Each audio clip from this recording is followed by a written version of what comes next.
So harap anda semua dekat rumah tenang.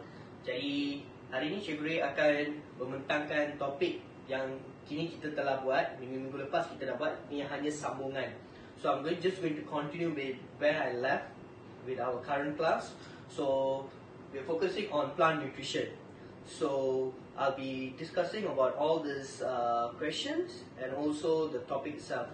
So please go and find, attach all this content and all the material together. So before you start the video, okay, make sure you get the material on place. Okay, sila pastikan anda mendapat semua bahan, okay, sebelum anda meneruskan video-video yang cikgu akan paparkan. Okay, boleh ya? Okay, kepada para pelajar SPM okay, dekat sini hari ni cikgu akan bentangkan nutrien So nutrien ni adalah lebih kepada nutrien tumbuh-tumbuhan, plant based nutrient. So nutrien ni dibahagikan kepada dua grup makro dengan micro. So we have macro and micro. Macro means okay, banyak. Okay, macro means merujuk kepada kuantiti yang diperlukan dalam kuantiti yang banyak. It needed in a large quantity. Micro means diperlukan dalam kuantiti yang kecil, needed in a small quantity. So today I'll be focusing on macro saja. Micro untuk part kedua, part ketiga cikgu akan bincangkan yang ini. Okay, so under macro, okay, cikgu nak anda fokuskan untuk SPM SPM student, okay, science student, just fokuskan kepada tiga nitrogen, okay, potassium and phosphorus. Okay, buat masa ni cikgu akan go through dengan nitrogen first Okay, under makro kita fokuskan nitrogen.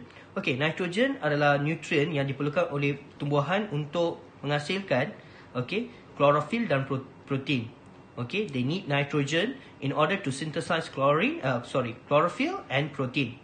Now, jika ada kekurangan, jika tumbuhan tidak mendapati nitrogen dalam kuantiti yang secukupnya, tumbuhan tersebut akan menjadi terbantut, pertumbuhannya akan menjadi terbantut. Dan anda juga boleh lihat daunnya yang asalnya warna hijau akan menjadi warna kekuningan. Okay, if you notice, if there's lack of nitrogen, it's not enough for the plant, then the growth will be stunted. And obviously you can notice one thing, the leaf from green in color, it will turn yellowish in color.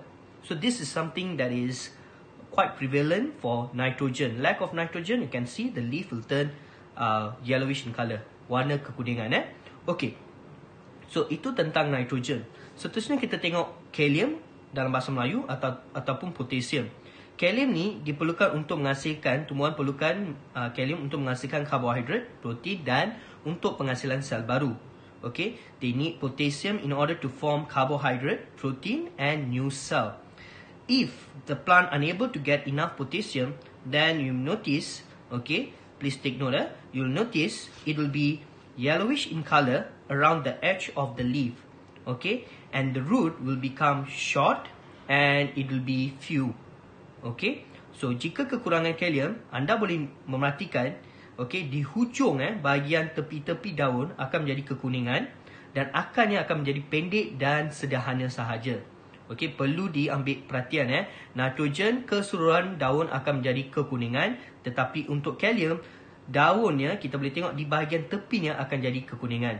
Okay, please understand all students, nitrogen, if you notice the leaf will turn yellowish in color, the entire leaf part will turn yellowish in color. But for potassium, if it's lack of potassium, the leaf at the edge will be yellowish in color.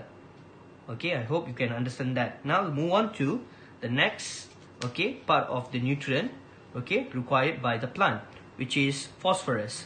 So take note, nitrogen, potassium and phosphorus. Okay, nitrogen, kalium dan phosphorus Okay, untuk phosphorus okay, diperlukan untuk penghasilan buah ataupun bunga. Phosphorus is needed to the stimulation of formation of flower and fruits. Okay, do take note on that. So this is what the plant need. They need phosphorus so that they can form the flower and fruits. Mereka memerlukan phosphorus untuk penghasilan bunga dan buah. Jika kekurangan, anda boleh lihat pertumbuhan akar akan menjadi terbantut. Akarnya tidak akan tumbuh. Daunnya yang asalnya warna hijau akan menjadi warna hijau gelap. Okay, dan juga dia tidak akan menghasilkan bunga ataupun buah jika kekurangan phosphorus. Now, if lack of phosphorus, the root, if you're focusing on the root, it will be stunted, it will not grow well. And the leaf from green in color, it will become dark green in color. Okay, and obviously it will not, the plant will not bear fruits or flower. Okay, so I hope you understand the three type of nutrition that I discussed just now under macronutrient for plant. Okay, why I'm focusing on this, because you will come across the question on SPM, okay, under culture knob or knob culture solution. Okay, so if you were to look into the attachment, I already attached a question. Okay, 2002. Okay, if I'm not mistaken. Okay, you will see, you will get a question 2012. Okay, soalan ramalan. Okay, it discussing about whatever that we discussed just now. Okay, anda akan melihat satu soalan set ramalan, okay, yang keluar untuk SPM. Okay, merujuk kepada soalan yang kita baru cikgu ajar. Nota yang berkaitan yang cikgu bagi itu merujuk kepada soalan ni. So sila ambil perhatian, soalan ni memang ada.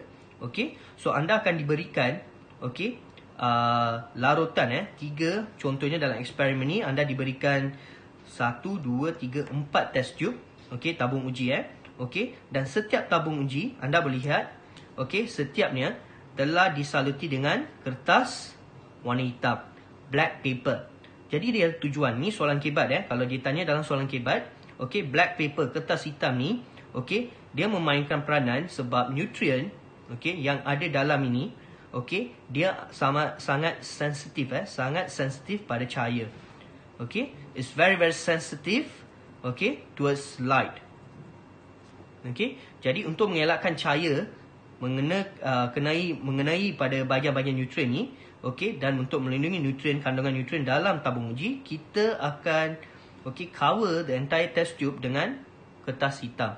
So we cover the entire black paper, okay, the test tube with the black paper, so that the nutrition will not get denatured by the light. Okay, supaya tidak dimusnahkan oleh cahaya matahari. Okay, itu satu okay.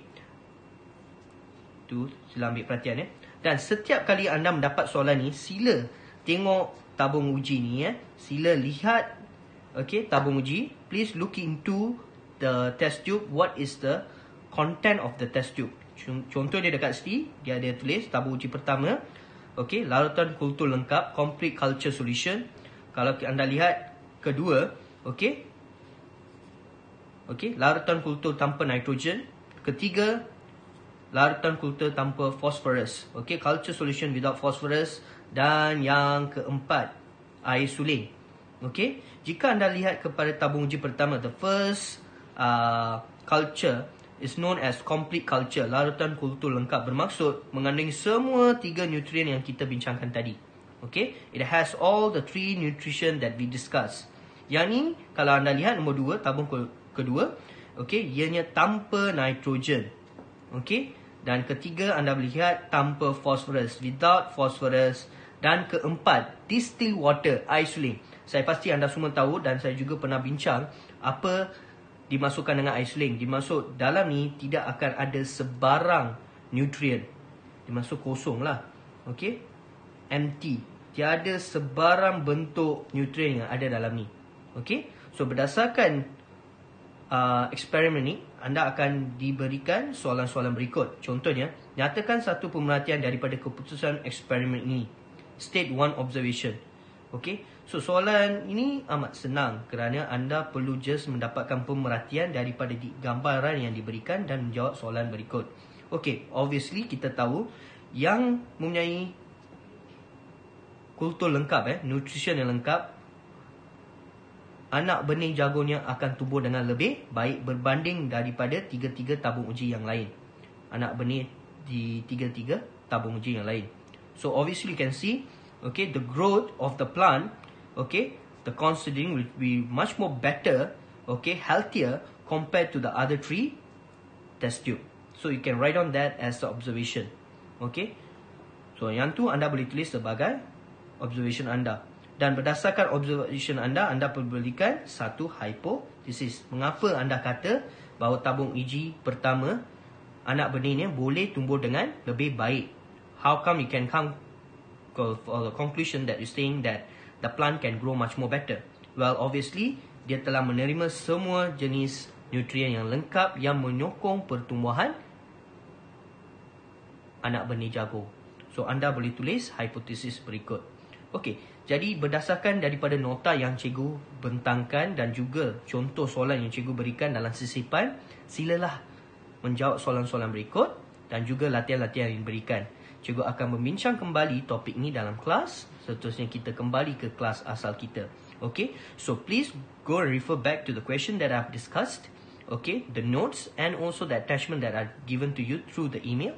Okay, check through. Once you complete, we'll have discussion back on this topic again in the class, in a normal class. Okay, that's it for now today. Thank you. Have a good day. Be safe.